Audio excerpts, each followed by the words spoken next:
গত 18 July OTT platform বিঞ্জে মুক্তির কথা ছিল তাসনিয়া ফারিনের স্বল্পদৈর্ঘ্য চলচ্চিত্র একটি খোলা জানালা। তবে কোটা সংস্কার আন্দোলনের জন্য পিছিয়ে গেছে মুক্তি। বিস্তারিত থাকছে এবারের সেগমেন্টে। কোটা সংস্কার আন্দোলনের মধ্যে স্বল্পদৈর্ঘ্য চলচ্চিত্র একটি খোলা জানালা মুক্তি স্থগিত করেছে ওটিটি প্ল্যাটফর্ম বিঞ্জ।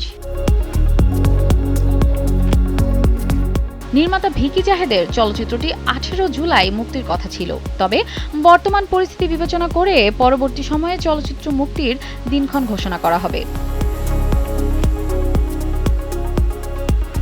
কেশবপুর এলাকায় একের পর এক নার্স খুনের ঘটনায় আতঙ্ক ছড়িয়ে পড়ে। বেছে বেছে কারা নার্সকে খুন করছে, কেন খুন করছে তা তুলে ধরা হয়েছে।